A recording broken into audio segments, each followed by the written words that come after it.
Bismillahirrahmanirrahim. Alhamdulillahirabbil alamin. Wal 'aqibatu lil muttaqin. Fala 'udwana illa 'alal zalimin. Asyhadu an la ilaha illallah wahdahu rabbil alamin wa asyhadu anna Muhammadan 'abduhu wa rasuluhu. As-sadiq wa'dul amin. Amma ba'du, para ummahat kaum muslimat yang dimuliakan Allah, kita masih dalam perbincangan seputar bahaya lisan yang banyak menggelincirkan manusia secara umum ke dalam neraka, dan secara khusus terhadap kaum wanita. Kita telah menyebutkan kemarin tentang masalah larangan mencela,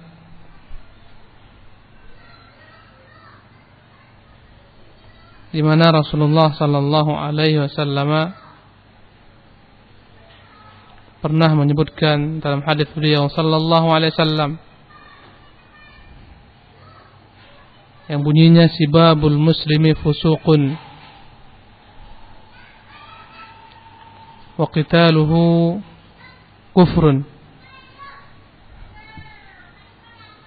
Mencela orang muslim adalah kefasikan dan membunuhnya adalah kekufuran. Maka mencela itu adalah bentuk kefasikan. Fasik dalam bahasa artinya adalah al-khuruj, keluar. Fasik dalam tinjauan agama ini, secara istilah dalam agama ini, maknanya adalah al-khuruju an ta'atillah wa ta'ati rasulih. Fasik itu adalah keluar dari ketaatan terhadap Allah dan Rasulnya. Jadi fasik itu adalah segala macam bentuk perbuatan yang menunjukkan, atau perkataan yang menunjukkan seorang itu keluar dari bentuk ketaatan kepada Allah dan Rasulnya. Wa qitaluhu kufrun, dan membunuhnya adalah kekafiran. Membunuh muslim adalah kekafiran. Maksudnya adalah kufrun duna kufrin, merupakan perbuatan kufur yang tidak membuat seorang itu keluar daripada agama. Karena kufur dibagi dua, ada kufrun akbar mukhrijun minal millah, kufur besar mengeluarkan seorang dari agama. Yang kedua, kufrun duna kufrin atau kufrun asghar, kufur kecil, kufur di bawah kufur besar. Antaranya adalah membunuh, itu merupakan perbuatan kufur. Maksudnya bukanlah pelakunya itu dianggap keluar daripada Islam selama dia tidak menghalalkan pembunuhan, selama dia tidak meyakini membunuh itu halal, dia tahu itu haram tapi dia langgar, maka perbuatan membunuh ini adalah kufrun duna kufrin, kufur di bawah kekufuran besar, kufur kecil.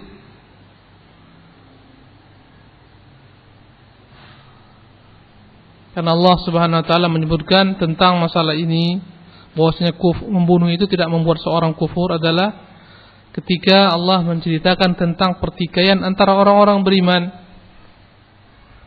Dua kelompok orang beriman yang berseteru berperang, kata Allah, wa in ta'ifatani minal mu'minina iqtatalu fa aslihu bainahuma.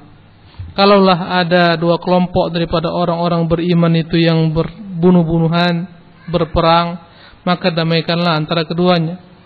Kata-kata iqtatalu, berperang, berbunuh-bunuhan, menunjukkan bahwasanya mereka masih dalam lingkup iman, karena Allah mengatakan minal mu'minin. Kalau andai kata ada dua kelompok daripada orang-orang beriman, mereka saling bunuh-membunuh, berperang, ini menunjukkan kedua-duanya tidak dapat dikeluarkan daripada Islam. Ini dalil menunjukkan membunuh itu bukan membuat seorang keluar daripada Islam selama dia tidak menghalalkannya. Maka hadis yang mengatakan kufrun wa qitaluhu kufrun, membunuhnya adalah kekufuran, harus dipahami makna kufur di sini adalah kufrun duna kufrin, kekufuran di bawah kekufuran besar. Karena kufur dibagi dua, Ada kufur besar membuat seorang keluar daripada Islam, ada kufur kecil yang membuat seorang tidak keluar dari Islam. Sebagaimana syirik pun dibagi dua, syirik besar dan syirik kecil, syirkun akbar dan syirkun asghar. Yang mana syirik akbar mengeluarkan seorang daripada Islam, syirkun asghar tidak mengeluarkan seorang daripada Islam. Allah juga menyebutkan dalam firman-Nya yang terdapat dalam surah Al-Baqarah ayat 178, Ya ayyuhalladzina amanu kutiba alaikumul qisasu fil qatla. Wahai orang-orang beriman, diwajibkan atas kalian menegakkan qisas di dalam perkara pembunuhan. Sampai Allah mengatakan, faman ufiya lahu min akhihi syai'un. Barang siapa yang dimaafkan, barang siapa yang memberikan kemaafan bagi saudaranya, fattiba'un bil ma'ruf, maka hendaklah diikuti dengan cara yang baik. Kalaulah seorang membunuh, kemudian keluarga yang terbunuh memaafkan dia, tidak dikisas, maka dia lepas daripada tuntutan kisas dengan kewajiban membayar kafarah 100 ekor unta yang dikumpulkan daripada keluarganya. Kata-kata faman ufiya lahu min akhihi, barang siapa yang dimaafkan baginya dari saudaranya, menunjukkan pembunuh saudaranya itu belum keluar daripada Islam, karena masih disebutkan kata-kata akhihi, saudaranya. Demikian juga dalam hadis yang dikeluarkan oleh Bukhari Muslim dari Abu Bakrah radhiyallahu taala anhu, Rasulullah pernah bersabda, "Idzal taqal musliman bisayfayhima fal qatilu wal maqtulu finnar." Jika bertemu dua orang muslim dengan pedangnya masing-masing, maka yang membunuh dan yang terbunuh di neraka. Di sini Allah masih menyebutkan antara pembunuh yang dibunuh dengan kata-kata muslim, al-musliman, menunjukkan kedua-duanya tidak dikatakan kafir, diancam dengan neraka. Kalaupun kedua-duanya dibakar di neraka, maka akan ada masanya dikeluarkan dari dalam neraka dengan iman mereka. Ini dalil Ahlus Sunnah wal Jamaah yang mengatakan bahwasanya perbuatan dosa besar tidak membuat pelakunya menjadi kufur. Dan dalil ini digunakan oleh orang-orang Khawarij mengkafirkan pelaku dosa besar. Maka upayakan untuk dipahami. Jadi intinya, sibabul muslimi fusuqun, mencela orang muslim itu fasik. Konsekuensi fasik banyak sekali. Ditolak kesaksian, tidak diterima persaksian karena dia fasik.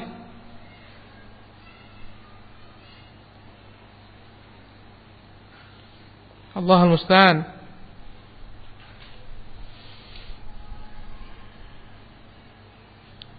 Andai kata ada seorang menzalimimu, ya,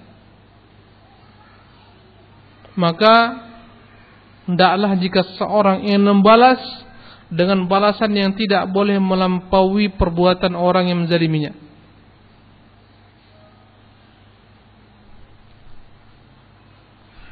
Rasulullah SAW bersabda, al-mutasabban ma qala fa'alal badi'i ma lam ya'tadil mazlum.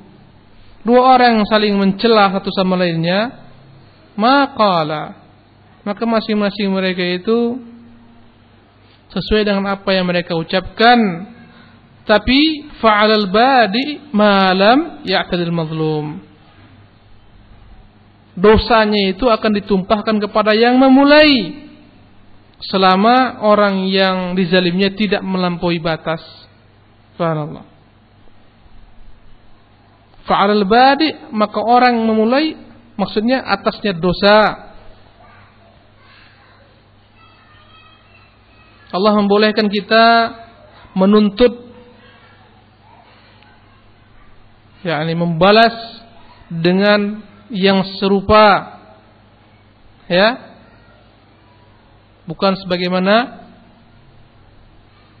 yang ditanamkan dalam sebagian akidah di luar Islam. Jika engkau ditampar pipi kananmu, berikan pipi kirimu, karena orang berbeda-beda. Kata Allah, faman i'tada 'alaikum fa'tadu 'alaihi bimithli ma i'tada 'alaikum.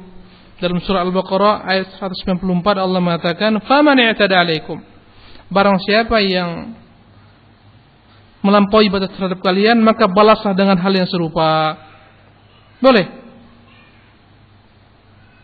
Wa in 'aqabtum fa'aqibu bimithli ma 'uqibtum bih. Andai katakan memberikan sanksi, maka buatlah sanksi tersebut sama sebagaimana yang diperbuat kepada kalian. Enggak boleh melampaui batas.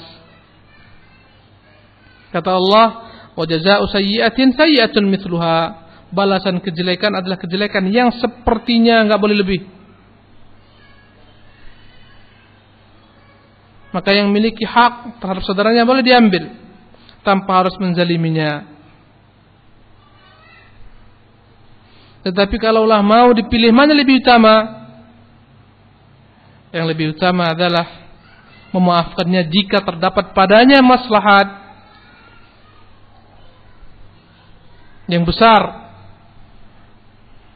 Allah mengatakan dalam surat Fussilat ayat 34-35, "Wala tastawil hasanatu wala sayyi'ah." Tidaklah sama antara kebaikan dengan kejelekan. Idfa' billati hiya ahsan. Tolaklah dengan jalan yang lebih baik. Tolaklah kezaliman dengan jalan yang lebih baik.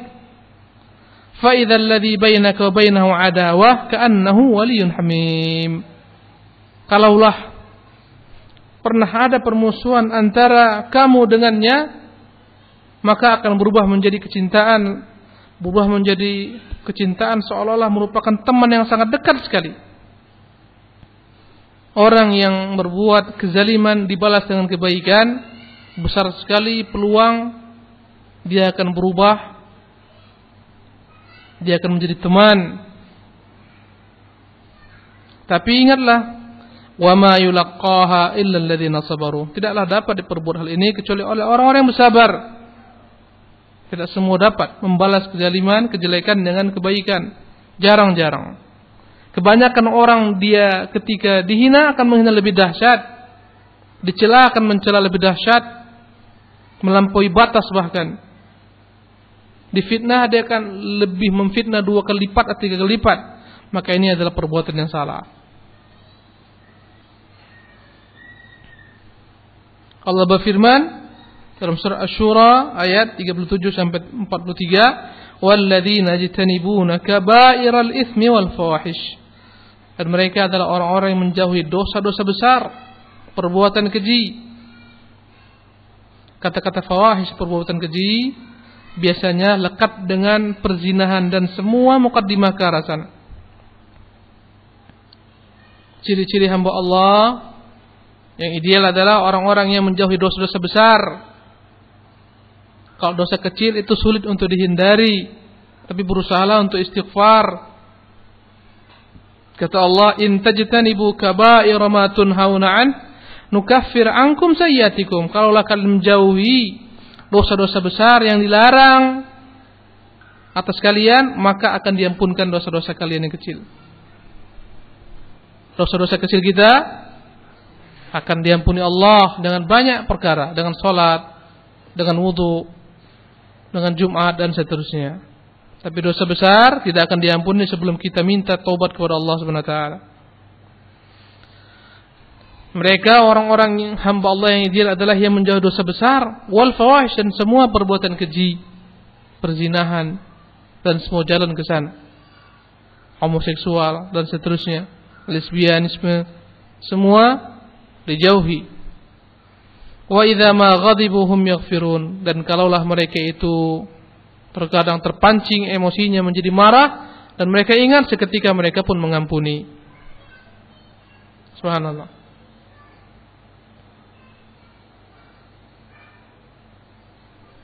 Kata Allah, "Walladzina stajabu li rabbihim." Mereka adalah orang-orang yang segera memenuhi seruan Tuhan mereka. Wa aqamus shalah. Mereka adalah orang yang menegakkan salat. Wa amruhum syura bainahum. Mereka adalah yang senantiasa musyawarah antara mereka. Wa mimma razaqnahum yunfiqun. Mereka adalah orang yang sering berinfak. Daripada sebagian kami memberikan rezeki kepada mereka. Ini ciri-ciri hamba yang ideal. Kemudian walladzina idza asabahumul baghyu hum yantasirun. Mereka adalah orang-orang yang ketika dizalimi, mereka yantasirun, menuntut keadilan.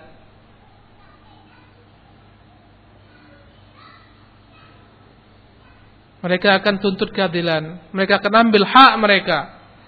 Wa jazaa'u sayyi'atin sayyi'atun mithluha. Karena balasan kejelekan, kejelekan yang serupa. Faman afa wa aslaha fa ajruhu 'ala Allah. Ini dia wajh syahid. Tapi barang siapa yang memaafkan, dia perbaiki hubungan, maka ganjarannya ada di sisi Allah Subhanahu wa taala. Innahu la yuhibbudz zalimin. Dan Allah tidak mencintai orang-orang yang berbuat zalim. Kalaupun dibolehkan membalas, tapi tidak dibolehkan melampaui batas. Kalaupun memaafkan, maka itu lebih besar ganjarannya. Wala man intasara ba'da zulmihi fa ulaika ma 'alaihi min sabil. Kalaulah dia menuntut balas terhadap kezaliman yang diperbuat kepadanya, maka mereka adalah orang-orang yang tidak boleh dicela. Innamas sabilu 'alal ladzina yadzlimuna an-nas. Sesungguhnya peluang untuk mencela terhadap orang-orang yang menzalimi manusia, melampaui batas. Wa yabghuna fil ardi bighairil haqq. Orang-orang yang melampaui batas di muka bumi dengan tidak hak, ulaika lahum adzabun alim, bagi mereka azab yang pedih. Wala man sabara wa ghafara inna dzalika lamin azmil umur. Tapi orang-orang yang dizalimi dia bersabar, diampuni, maka itulah sebaik-baik amalan. Perkara disebutkan Allah dengan azmil umur, perkara yang sulit diperbuat, besar sekali keutamaannya, selama padanya ada banyak kemaslahatan. Memaafkan itu adalah merupakan karakter yang terpuji. Kalaulah dapat diperbuat oleh orang-orang beriman, akan muncullah kecintaan sama mereka. Dinukil daripada sebagian tabi'in, ada yang diribahi, digunjing dia. Saya enggak ingat namanya, apakah Sa'id bin Musayyib atau Sufyan Tsauri. Yang penting digunjing, diribah sampai ke telinganya. Mungkin kalau kita akan datang mempermaklumkan perang, tapi imam yang mulia ini malah membuatkan baginya kado, hadiah, dalamnya bermacam-macam hadiah. Dia panggil salah seorang, tolong hantarkan kepada si fulan, katakan terima kasih. Terima kasih telah memindahkan pahalanya kepada saya. Subhanallah. Karena itulah ada salah seorang yang berkata, kalaulah ghibah itu dihalalkan, maka yang paling banyak aku ghibah adalah orang tuaku agar pindah pahalaku semua kepadanya. Tapi karena haram, tidak dibolehkan. Yang tadi kita sebutkan, kebanyakan orang jika dizalimi dia balas lebih dahsyat daripada kezaliman yang diperbuat oleh musuhnya.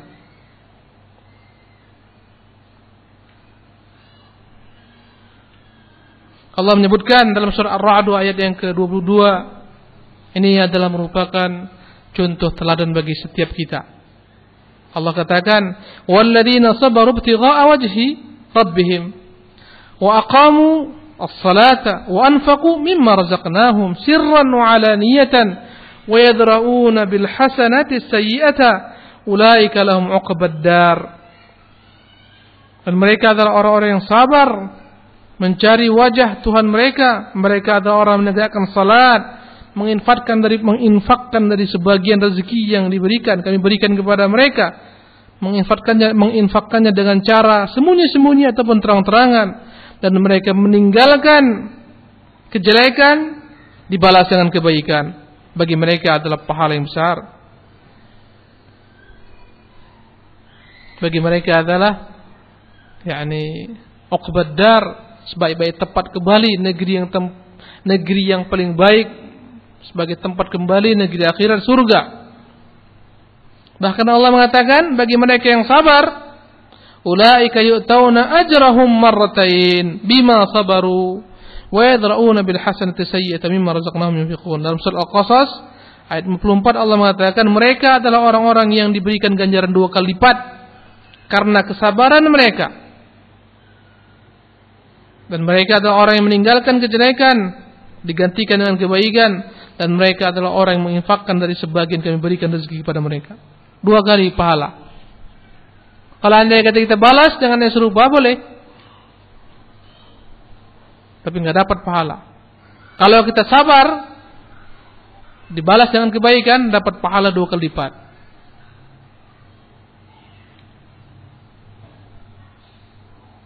Dalam Sunan Abu Daud dari hadis Jabir bin Salim Bahwasanya Nabi sallallahu alaihi wasallam pernah bersabda, "Wa in imru'un syatamaka wa 'ayyaraka bima ya'lamu fika, fala tu'ayyirhu bima ta'lamu fihi, fa innama wabalu dzalika 'alaihi." Kalaulah ada seseorang mencelamu, menghinamu dengan sesuatu yang dia ketahui memang ada padamu, maka janganlah kau cela dia, kau hina dia dengan sesuatu yang kau ketahui ada padanya. Sesungguhnya kebinasaan akan ditimpakan kepadanya. Kalau seorang menghibah kita dengan sesuatu yang memang ada pada kita, maka jangan cari celahnya untuk dighibahi kembali.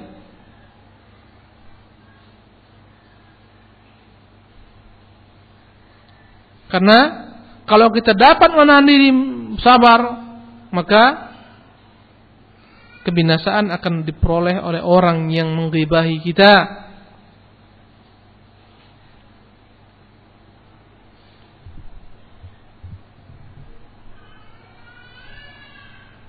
Berkata penyair, "Idza btulita bi khasmin la khalaqa lah, fakun ka'annaka lam tasma' wa lam yaquli." Jikalau engkau diuji dengan musuh yang tidak punya akhlak, mencelamu, mencercamu, maka jadilah engkau seolah-olah tidak pernah mendengar apapun dia ucapkan, dan seolah-olah dia tidak pernah mengatakan apapun kepadamu. Ini yang ideal, ibu-ibu yang dimuliakan Allah. Berkata Imam Syafi'i, "Idza nataqa as-safihu fala tujibhu." Kalaulah ada orang jahil berkata-kata, mencercamu, jangan dijawab. Fa khairun min ijabatihi sukutu. Yang lebih baik daripada menjawabnya adalah diam. Berkata penyair, "Walaqad ammara alayya al-la'imu yasubbuni fa'afu thumma aqulu la ya'nini." Benar-benar telah ada orang yang keji, yang hina, mencelaku, maka aku maafkan dia. Kemudian aku katakan, enggak ada manfaatnya bagiku perbuatannya. Maka orang yang bersabar ketika dicela, ketika ada yang menjahilinya dengan kata-kata, dengan perbuatan, dia balas dengan kesabaran, itu lebih baik bagi dia. Dan orang yang mencercanya di atas ancaman Allah Subhanahu wa taala.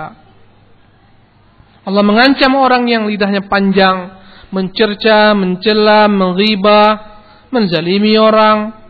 Kata Allah, memfitnah. Allah mengatakan dalam surah Al-Ahzab ayat 58, "Walladzina yu'dzunal mu'minina wal mu'minat bighairi maktasabu faqad ihtamalu buhtanan wa itsman mubina." Dan adapun orang-orang yang menyakiti orang-orang mukmin dan perempuan-perempuan mukminat dengan sesuatu yang tidak mereka perbuat, maka mereka yang menyakiti ini telah memikul dosa yang besar, kedustaan yang besar, dan dosa yang besar.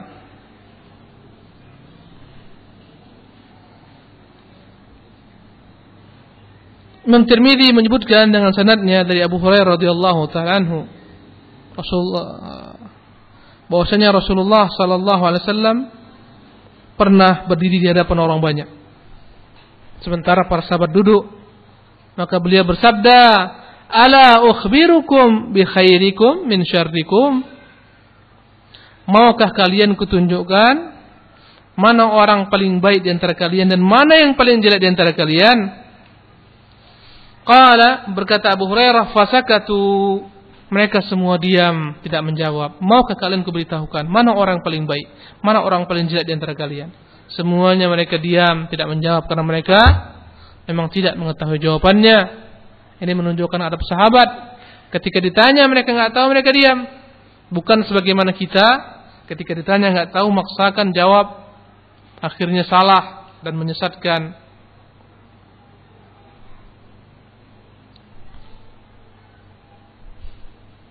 Faqala dzalika 3 marrat. 3 kali Rasulullah ulangi. Maukah kalian kuberitahukan mana orang paling mulia dan mana orang yang paling tercela? 3 kali.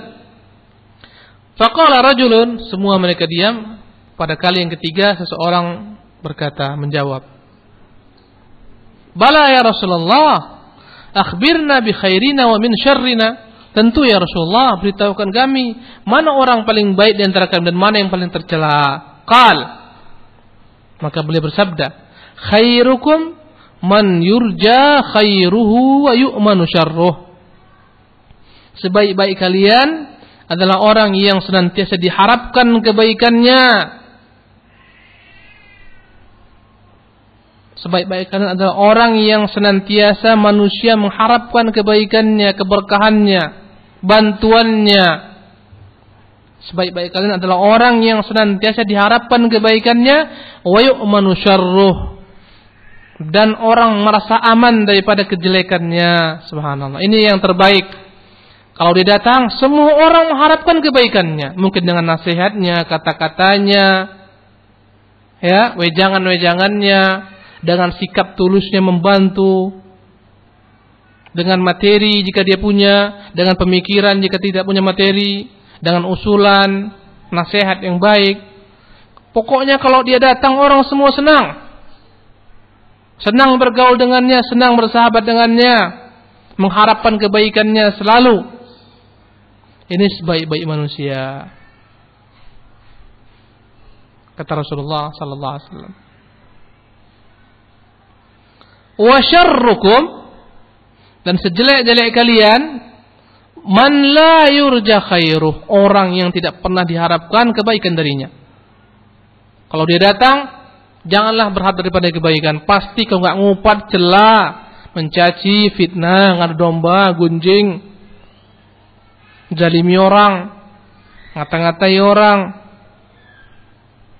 dipinjam uang juga pelit, enggak pernah bantu, infak juga enggak pernah, minta nasihat pantang dia beri, minta ide dan saran tidak akan pernah diberi kecuali kejelekan. Man la yurja khairu, orang yang tidak pernah mungkin diharapkan daripadanya kebaikan. Kalau andai kata orang ngumpul, dia datang, orang segera diam, orang segera menjauh, orang jaga jarak. Ini sejelek-jeleknya manusia. Man la yurja khairuhu wa la yu'manu syarruh, yang tidak pernah diharapkan kebaikannya dan tidak pernah pula dapat orang aman daripada kejelekannya. Pasti ada aja. Si anu lah, si fulan lah, si ini terlampau tinggi, ini terlampau pendek, ini terlampau hitam, ini terlampau putih. Nggak ada yang benar, semua salah sama dia.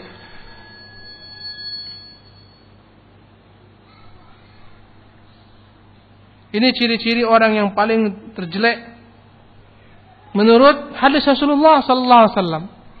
Maka lihatlah diri kita terlebih dahulu. Jangan lihat orang. Banyak orang, ibu-ibu, kaum muslimat, ketika diberikan nasihat, dia enggak menganggap itu nasihat untuk dirinya. Dia akan katakan, ini untuk si fulan, ini nasihatnya ini untuk si B, ini untuk si C. Enggak pernah dia merasa itu kepada dirinya. Ini kayaknya untuk si C ini untuk si D, untuk si E, ini untuk si Z. Ya, sehingga enggak ada guna manfaat itu, enggak ada guna nasihat itu yang disebutkan.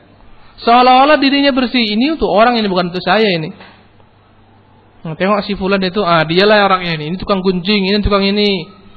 Dia enggak pernah menghadapkan kepada dirinya sendiri nasihat itu. Enggak pernah berkaca dia. Ini musibah besar yang akan menimpa banyak yakni manusia ketika dia tidak menganggap segala macam bentuk kebaikan itu kepada dia, tapi untuk orang lain ini. Nasihat ini untuk orang, ini bukan untuk saya ini. Maka ibu-ibu, ini semua pesan untuk kita semua, masing-masing diri kita. Jangan lihat si A, si B, si C. Ini semua untuk diri kita, manfaatnya kembali kepada diri kita. Maka sebaik-baik orang adalah man yurja khairuh, yang senantiasa diharapkan kebaikan darinya, wa yu'manu syarruh, yang senantiasa aman orang dari kejahatannya.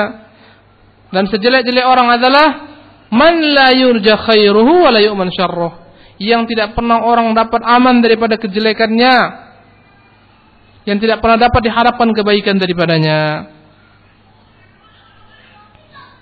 Ketahuilah ibu-ibu, sedekah itu banyak jenisnya. Kalau kita nggak punya uang, jangan-jangan kita nggak bisa bersedekah. Banyak jenis sedekah. Berkata Rasulullah sallallahu alaihi wasallam dari hadis diriwayatkan Imam Bukhari dari jalur Abu Musa al-Asy'ari, bersabda Rasulullah, ala kulli muslimin sedekah. Wajib hukumnya bagi setiap muslim itu bersedekah. Qalu fa in lam yajid, mereka bertanya, bagaimana jika enggak punya ya Rasulullah? Enggak punya uang untuk sedekah, enggak punya baju mau disedekahkan. Apa jawaban Rasulullah? Faya'mal bi yadihi fayanfa'u nafsahu wa yatasaddaq. Enggak mampu bersedekah, kerja supaya dapat uang. Kerja dengan tangannya supaya dapat uang. Kemudian dari hasil kerja itu dia gunakan untuk kepentingan dirinya dan bersedekah selainnya. Ini perintah agama untuk setiap orang untuk bekerja, berusaha, jangan berpangku tangan. Ini perintah agar seluruh orang-orang beriman mencari harta. Bukan diam di rumah berzikir sepanjang pagi, sore, siang, malam. Anak istri ditinggalkan, gak peduli. Bekerja agar kembali manfaatnya untuk dirinya dan untuk bersedekah. Tujuan kita kerja bukan untuk nikmati di dalam kehidupan dunia ini, tapi untuk kita nikmati di negeri akhirat. Qalu fa in lam yastati aw lam yaf'al. Ada yang bertanya lagi, ya Rasulullah, gimana kalau dia enggak mampu pula bekerja dengan dua tangannya cari uang, atau memang dia enggak mampu berbuat demikian? Qala fa yu'inu dzal hajatil malhub. Enggak mampu berusaha, enggak mampu bekerja, ya, sementara sedekah wajib atasnya, maka hendaklah dia membantu orang-orang yang membutuhkan bantuan, yang membutuhkan pertolongan. Nampak orang jalan, kasihan, kita kosong, tawarkan boncengan, saya bonceng Pak, saya bonceng Bu. Tawarkan. Ada orang kira-kira butuh bantuan, tanyakan, ada bisa saya bantu?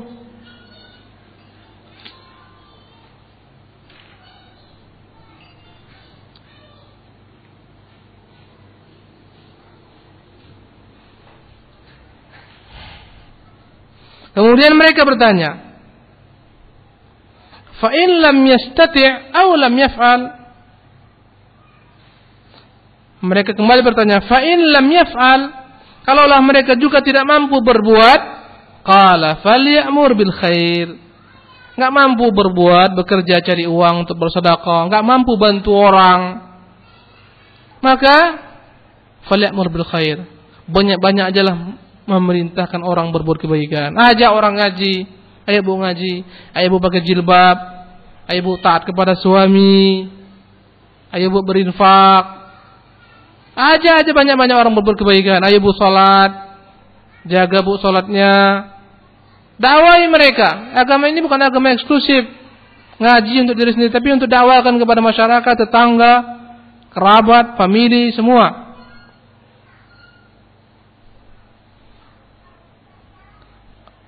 Aw qala bil ma'ruf, perintahkan berbuat kebaikan, berbuat perkara yang ma'ruf. Qala fa in lam yaf'al, kembali mereka bertanya, bagaimana jika juga enggak mampu? Nyuruh orang berbuat baik pun enggak mampu, takut dia, keluh lidahnya, khawatir dia, enggak percaya diri. Apa yang dia perbuat? Qala falyumsik 'anil syarr, hendaklah dia menahan diri, jangan berbuat kejelekan. Fa innahu lahu sadaqah, itu adalah merupakan sedekah baginya. Kerja enggak mampu, kerja untuk mencari rezeki agar dapat infakkan enggak mampu. Bantu orang yang membutuhkan enggak mampu pula. Memerintahkan orang berbuat ma'ruf juga enggak mampu. Apa yang mampu kamu berbuat? Kata Rasulullah yang terakhir ini. Dan mustahil ini enggak mampu juga. Apa yang terakhir? Falyumsiku 'anil syarr, hendaklah dia berusaha menahan dirinya untuk tidak berbuat kejahatan. Fa innahu lahu sadaqah, itu adalah merupakan sedekah baginya. Enggak butuh banyak ini, enggak butuh uang. Tahan diri, jangan ngomong ghibah. Tangan diri, jangan ngomong namimah, jangan mencerca, jangan mengumpat, jangan jahili orang dengan tangan, dengan lisan. Itu adalah merupakan sedekah.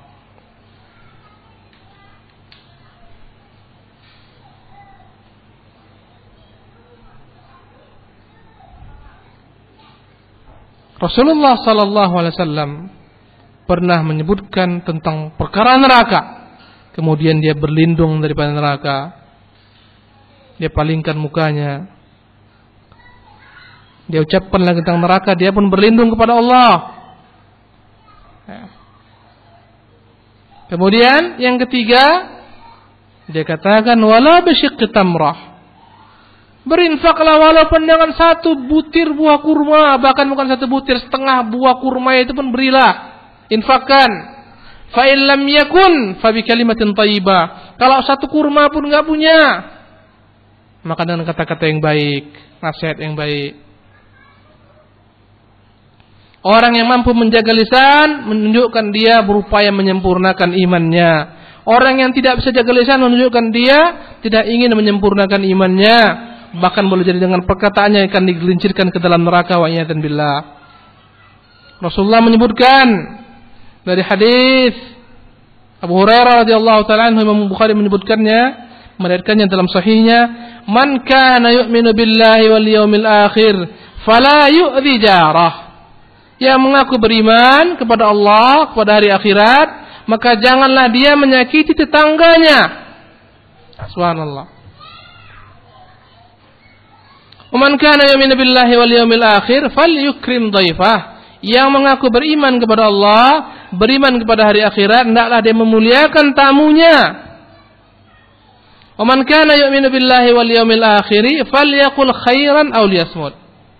Yang ketiga, barang siapa yang mengaku beriman kepada Allah, beriman kepada hari akhirat, hendaklah dia berkata-kata yang baik, atau jika tidak mampu hendaklah dia diam.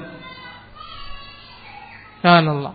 Nggak mampu nasihati orang, nggak mampu ngajak orang kepada perbuatan ma'ruf, mencegah orang kepada perbuatan mungkar, lebih baik diam. Jangan banyak komentar.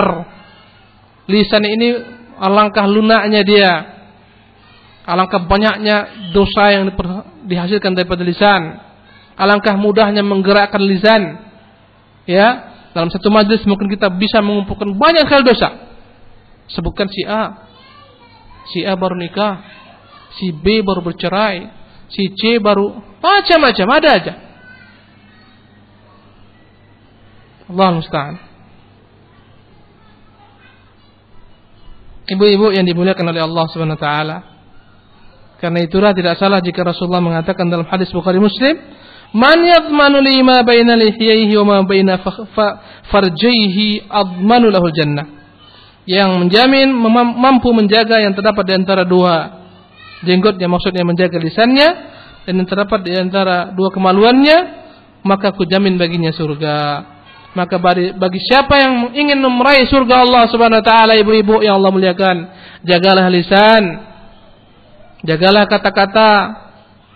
Sebelum berkata-kata pikirkan dulu apakah kata-kata ini akan mendatangkan maslahat atau malah akan mengadu domba, akan menyakiti orang. Pikirkan terlebih dahulu. Banyak orang-orang yang enggak berpikir ketika berkata-kata, sembarang keluar, maka timbullah musibah, perang bersaudara, perang suami istri, perang antara seseorang dengan madunya, hancur semuanya urusan dunia, dan kelak akan menunggu kehancuran akhirat. Allahul musta'an. Demikianlah ibu-ibu kajian kita pada sore hari ini. Semoga Allah Subhanahu wa taala senantiasa menghiasi kita dengan akhlak yang mulia, menjaga lisan kita daripada kejelekan, menambah iman kita, menambah ilmu kita, mengajarkan kepada kita keistiqomahan dalam menjaga lidah kita. Aqulu qawli hadza wa astaghfirullah li wa lakum wa atubu ilaihi wa sallallahu wa sallam ala nabiyyina Muhammadin wa akhir da'wana alhamdulillahi rabbil alamin. Wassalamu alaikum warahmatullahi wabarakatuh. Ada waktu 10 menit untuk bertanya, silakan. Kasih dari bawah atau langsung pakai mikrofon dari bawah pintu ini.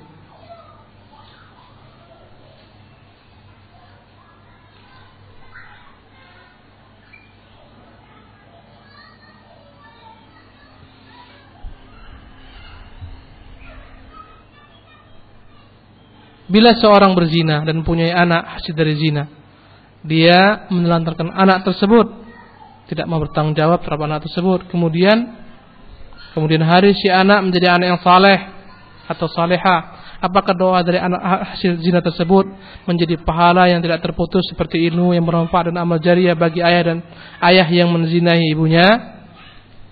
Wallahu ta'ala alam.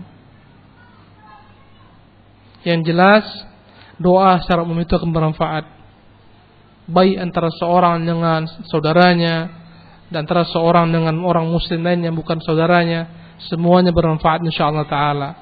Maka jangan khawatir, banyak-banyak doakan semoga orang tua biologisnya itu dimaafkan oleh Allah Subhanahu wa taala juga. Wallahu taala alam.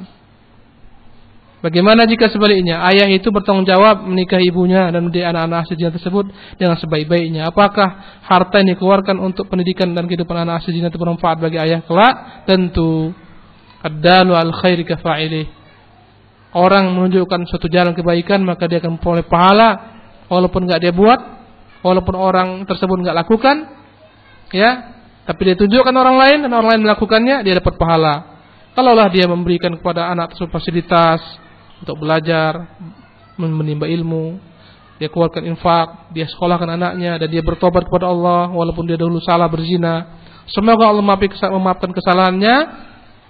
Dan pasti apapun harta yang dikeluarkan untuk mendidik anaknya bernilai di sisi Allah SWT, menjadi timbangan kebaikan bagi dia kelak di negeri akhirat. Kemudian jika anak tersebut adalah perempuan, menjadi mahramkah anak tersebut kepada ayah biologisnya? Dalam hal ini memang ada khilaf antara ulama. Mazhab yang paling keras adalah mazhab Syafi'i rahimahullah taala, yang mengatakan anak biologis boleh dinikahi oleh ayahnya karena dia bukan anak secara sah dalam status Islam, walaupun jumhur menolaknya.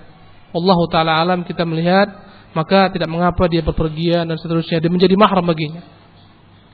Walaupun dalam hukum warisan dia tidak akan mendapatkan warisan daripada ayahnya, demikian pula sebaliknya.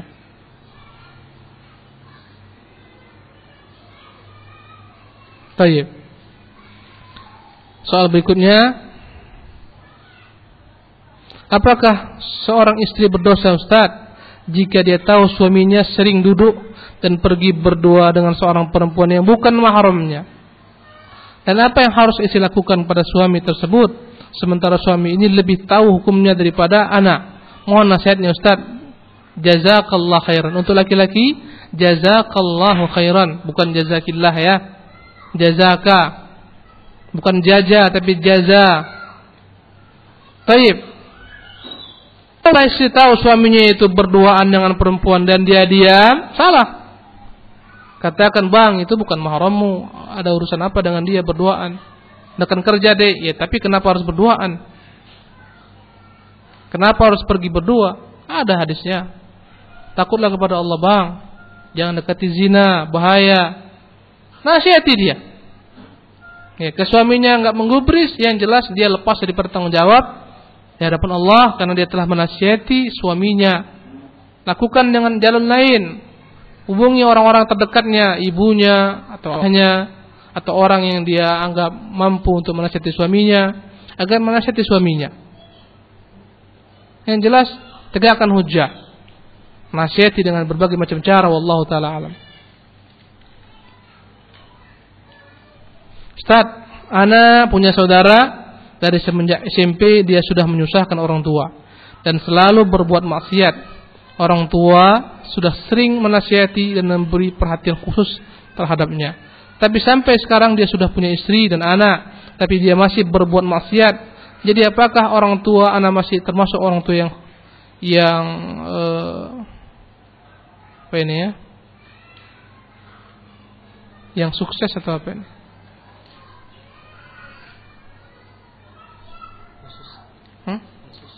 Nusus?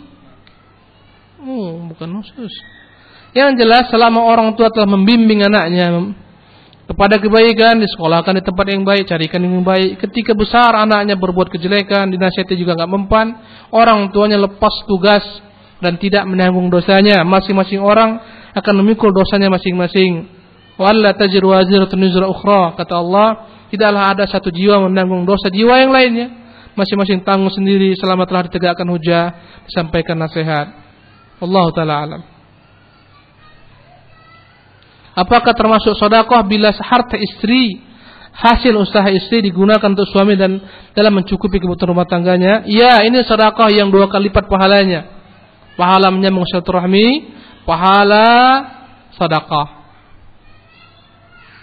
Ustaz, saya membaca kitab Ensiklopedia Bid'ah dan di sana disebutkan bahwa berjabat tangan ketika memasuki suatu majelis taklim kepada orang yang telah datang terlebih dahulu tidak disyariatkan. Mohon penjelasannya karena sudah menjadi tradisi ibu-ibu ketika masuk majelis setelah berjabat tangan kepada yang lain. Taib. Kalaulah seorang berjumpa dengan muslim lainnya berjabat tangan, itu adalah merupakan perbuatan dianjurkan oleh Rasulullah sallallahu alaihi wasallam. Ya, idza taqal muslim bil muslim wa tasafaha, jikalau muslim bertemu dengan muslim dan bersalaman, maka berguguranlah dosa-dosanya sebagaimana gugurnya daun-daunan. Maka kalau kita ketemu seorang muslim salami dengan berjabat tangan, kita pun mengucapkan salam. Ya, ketika bertemu.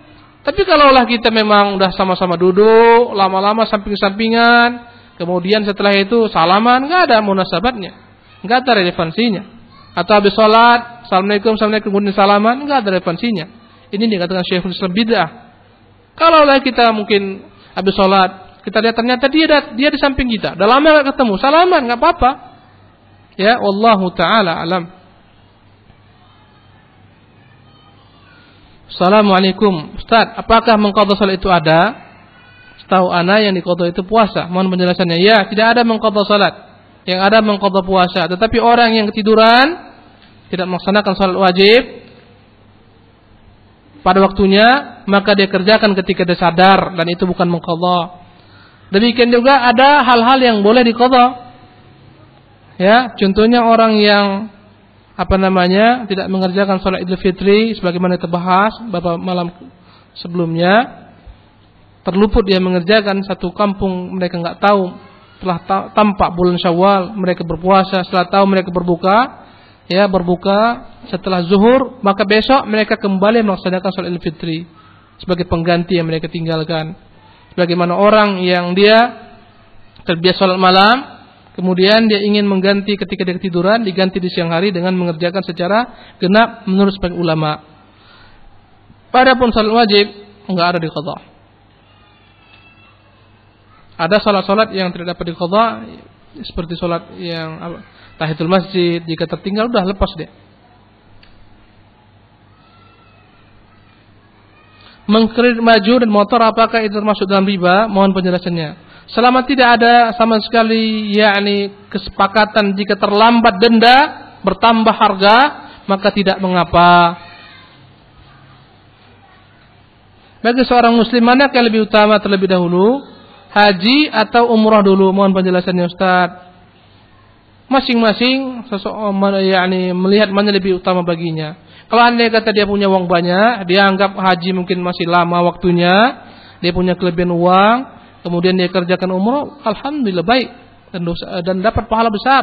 Kalaupun dia menganggap dia enggak punya uang untuk haji sendiri, umrah sendiri, dia mau gabungkan kelak, dia tunggu sampai datang masanya, juga enggak ada masalah. Ya, dan dua-duanya ada perkara yang wajib. Wallahu taala alam.